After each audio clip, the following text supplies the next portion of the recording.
aqui na Tribuna Independente.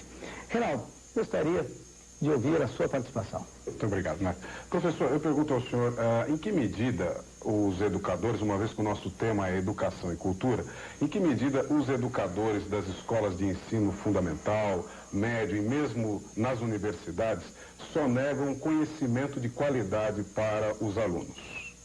Então, eu não sei se sonega é a palavra, porque ninguém pode dar o que não tem. Quer dizer, a atual geração de professores já é vítima de uma deterioração que vem, assim, há 30 ou 40 anos, vem declinando. O ponto que nós chegamos pode ser avaliado pelas duas aferições feitas pelo tal do Provão. Mas que, se você for ver todas as instituições de ensino, tá certo? A quase totalidade está muito abaixo da média tolerável. Não é que estão abaixo do ideal, estão muito abaixo do que, vamos dizer, do mínimo. Não é isso? E, mais recentemente, esse exame que foi feito do pós-graduação, a maior parte dos cursos de pós-graduação também estão muito abaixo da média. Se você for ver ensino médio, o que acontece? Fizeram aquele teste, mais ou menos um ano atrás, entre alunos de ensino médio de 32 países, incluindo países bastante pobres, da África, etc. Os nossos alunos tiraram o último lugar. Quer dizer, não é por falta de recursos, o Brasil é um país riquíssimo, e o que se investe em educação aqui é uma monstruosidade. Né? E sempre que se discute a questão da educação, o pessoal logo vai para o lado econômico.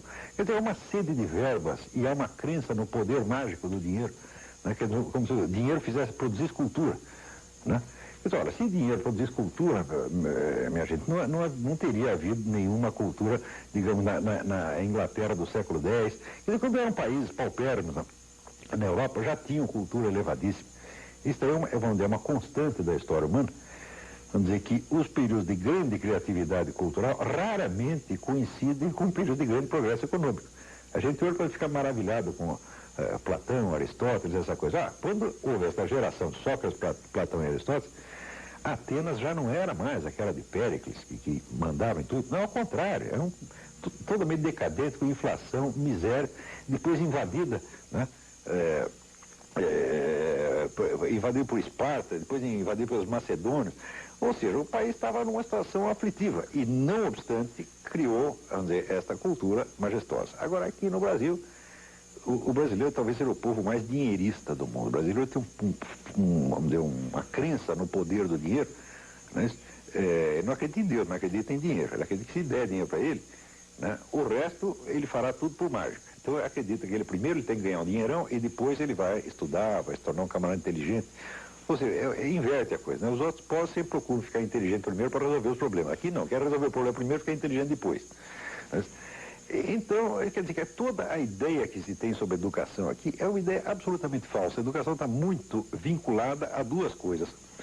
Ou vinculado ao fator econômico, quer dizer, o indivíduo vai estudar não porque ele queira aprender alguma coisa, mas porque ele é obrigado a isso, porque senão o seu acesso ao emprego é bloqueado. Não que a escola vai lhe dar a qualificação para isso, não, mas ela vai lhe tomar a autorização se ele não frequentar. Então a escola não é um benefício, a escola é, vamos dizer, é a ameaça de um malefício. Então, para não sofrer o malefício, o sujeito vai para a escola. E o outro é o motivo político. Quer dizer, aqui nós temos dois tipos de, sobretudo universidades. Todas as brasileiras dividem-se em dois tipos. Você tem as universidades caça-níqueis e as universidades caça-votos. Quer dizer, as privadas são caça-níqueis, as estatais são caça-votos. Né? E existe uma certa mistura das duas coisas também. Ou seja, a ideia mesmo de que a educação seja um valor em si importante para a própria consistência, para a própria formação do indivíduo, essa ideia nunca entrou aqui. O sujeito sempre vai estudar alguma coisa, ele pensa, eu vou estudar para quê? Tá certo? Quer dizer, o estudo tem que entrar por ele como se fosse um tubo digestivo, entra para um lado e sai pelo outro. Não tem a ideia de que a educação se incorpora. As pessoas não têm muito essa noção de que a educação não foi feita para lhe dar instrumento para alguma coisa, mas para formar você, para você ser alguma coisa. Para você ter uma personalidade, para você ter consciência, para você saber fazer suas escolhas, para você saber quem você é, para você se orientar no mundo, etc, etc. Ou seja, a educação como, vamos dizer, fator de fortalecimento, de desenvolvimento da pessoa humana, nunca existiu. A educação aqui é utilitária. Ou é para vamos dizer, ter uma finalidade profissional, então o sujeito vai fazer aquilo sem acreditar que ele vai aprender a profissão, mas ele pelo menos vai ter, ele não quer educação, ele quer apenas o diploma, porque o diploma é a autorização para fazer aquilo que ele não sabe fazer. Não precisa saber, precisa ter o diploma. Né? E por outro lado tem a ideia da educação como canal de disseminação para propaganda política. Uma doutrinação ideológica absolutamente imbecil, que hoje tomou conta de praticamente tudo. Então, é por isso que a situação é catastrófica. A cultura brasileira, a sociedade brasileira, parece que ela é contra o conhecimento. Ela só quer, não quer o conhecimento, ela quer um arremedo de conhecimento que sirva ou para fins econômicos ou para fins políticos. Ora, não é de hoje que o Brasil é assim, sempre foi um pouco, mas isso foi aumentando, aumentando, aumentando. E agora está vindo a conta. A conta é o fracasso total da nossa educação. A classe dos professores universitários hoje é constituída maciçamente de pessoas ineptas, de analfabetos funcionais, pessoas que não entendem o relé. E não estou falando de professor primário, eu não estou falando de gente de universidade. Quer dizer, ontem eu publiquei na Folha um artigo sobre o Congresso de Filosofia que vai ter na Bahia, né? E fazendo um exame do programa, né? É um negócio organizado pela Associação Nacional de Pós-Graduação. E eu dizendo, olha, esse programa aqui é o mesmo programa que vocês poderiam fazer na década de 60. Vocês não aprenderam nada desde então. Os maiores pensadores que apareceram no último meio século continuam totalmente ignorados. Vocês continuam com aquela temática dos anos 60. Hoje sai na Folha uma carta do sujeito indignado. Não é nada disso, você estava tentando humilhar pesquisadores sérios. Só que quando você lê a carta, o sujeito não sabe regência verbal, não sabe colocação de pronome. Eu digo, mas como é que esse sujeito chegou num pós-graduação se não podia ter saído do primário? E são pessoas assim que não têm a menor consciência de suas deficiências. Por quê? Porque são reconhecidos como professores. Tem lá um diploma de pós-graduação e todo mundo chama de senhor doutor e o indivíduo nunca é testado realmente no seu conhecimento. Né? Você tem uma rede, uma proteção corporativa absolutamente perniciosa, doente, né? Onde todo mundo só pensa assim na autodefesa dos seus interesses, todo mundo sempre com medo de perder emprego, né? E fica essa coisa mafiosa, ou mafiosa por motivos econômicos, ou mafiosa por motivos políticos. Agora, o ensino propriamente dito, o aluno como pessoa, tá certo?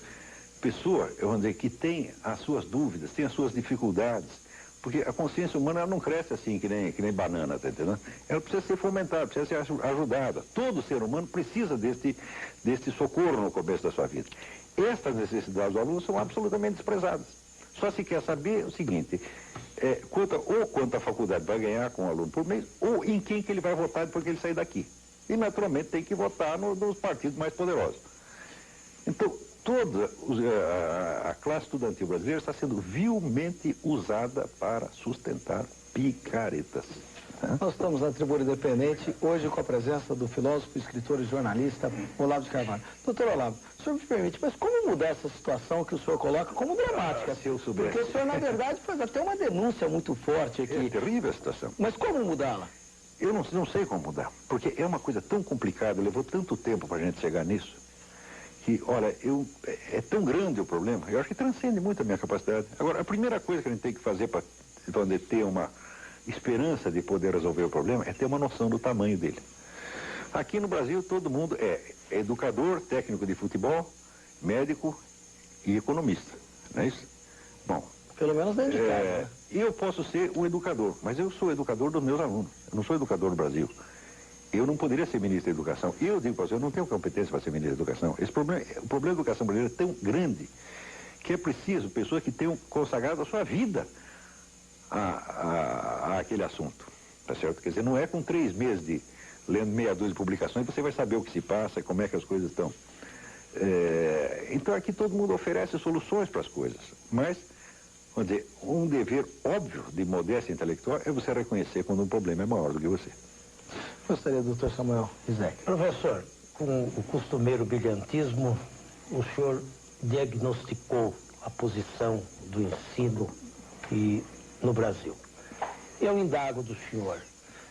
O senhor identificou em alguma época da história, ou mais recentemente, alguma tentativa inteligente, válida e bem intencionada de alterar esse estado de coisas, eu digo alguma reforma, porque a minha geração assistiu a algumas tentativas de mudanças, de reformas, algumas reformas até que se identificaram com os próprios autores. A reforma Capanema, por exemplo, ou para citar uma mais recente do governo de Fernando Henrique, tentativas de mudanças. O senhor identifica nelas alguma consequente, alguma que tenha sido feita com honestidade, para dizer objetivamente, e que tiveram algum resultado na sua ótica? Bom, eu não posso julgar toda a história da educação no Brasil, mas houve alguns momentos que são, me parece, notáveis. No tempo do Getúlio Vargas se fez muita coisa pela educação no Brasil. Tá certo? O homem começou tudo. O senhor mesmo citou aí o Capanema. Né? Mas foi um governo que durou muito. Ficou muito tempo no poder. Então alguma coisa tem que fazer. Agora, pelo menos o Getúlio Vargas ele tinha uma noção de conjunto do Brasil. Isso não quer dizer que eu seja, vamos dizer, um saudosista do Getúlio Vargas ou um adepto. Não, se eu estivesse no tempo do Getúlio Vargas, eu seria o inimigo do Getúlio Vargas, certamente. Mas, depois que passa o tempo, a gente tem que reconhecer os méritos dos mortos, assim como o nosso governo militar. Na época do governo militar, eu era totalmente contra. Hoje, que passou 20 anos, nós podemos fazer o balanço e ver méritos e deméritos, né? Com o Getúlio Vargas a mesma coisa. Eu acho que ele fez muita coisa pela educação e pela cultura brasileira. Mas, aí é o problema. Quando aparece um governante que ele tem as melhores intenções e tem vontade firme e quer fazer mesmo, ele vai se defrontar com uma espécie de resistência muda, resistência tácita, né? Da resistência passiva da sociedade, que simplesmente não quer melhorar. Eu vou dar um exemplo. Por exemplo, o Getúlio Vargas tentou fazer alguma coisa pela música brasileira e pelo cinema brasileiro, por exemplo. Então chamou de volta as duas melhores pessoas que tinha no ramo, que eram o Heitor Villa-Lobos, para a música, e o Alberto Cavalcante, para o cinema. Cavalcante era um cineasta brasileiro que fez uma carreira brilhante na Inglaterra, como documentarista, aprendeu com os melhores diretores da época. E chegou então Villa-Lobos e Alberto Cavalcante com os maiores planos, aquele entusiasmo patriótico, aquela coisa toda.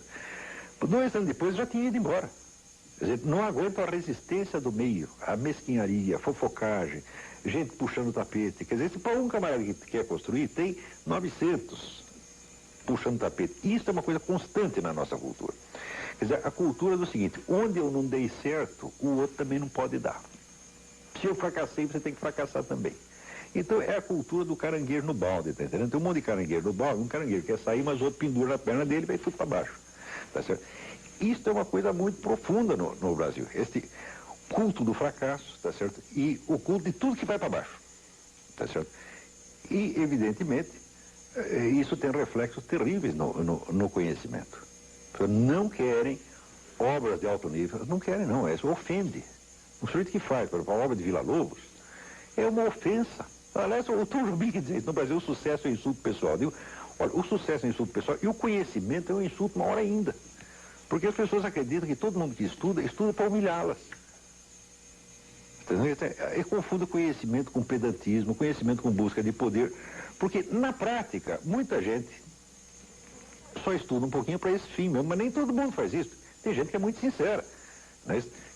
Não se pode dizer que Villa-Lobos só estuda o que fez só por vaidade ou para humilhar os outros, ou por pedantismo. Não, ele estava sinceramente interessado naquilo. O próprio Cavalcante, tá certo? E tantos outros brasileiros que fizeram coisas de muito valor. No fim, todas essas pessoas acabam ou indo embora ou morrendo amarguradas. O Brasil é o país que tem a maior coleção de gênios fracassados da história mundial. Ou eles fracassam ou vão embora. Né? Pouquíssimos têm, vamos dizer, uma resistência para viver no meio deste ambiente, tá certo? E continuar fazendo o que tem de fazer, conservar o bom humor. Eu não sei como é que eu consigo, tá certo? Porque eu não ligo muito para isso, não. Quer dizer, se as pessoas estão gostando ou não estão gostando do que eu estou fazendo, para mim, assim, a minha plateia só tem um espectador. O espectador é Deus, tá certo? Eu não espero que Deus goste do que eu faço, mas pelo menos que Ele perdoe o que eu faço. Se conseguir isso, tá bom. Muito bem. Eu vou pedir licença ao senhor.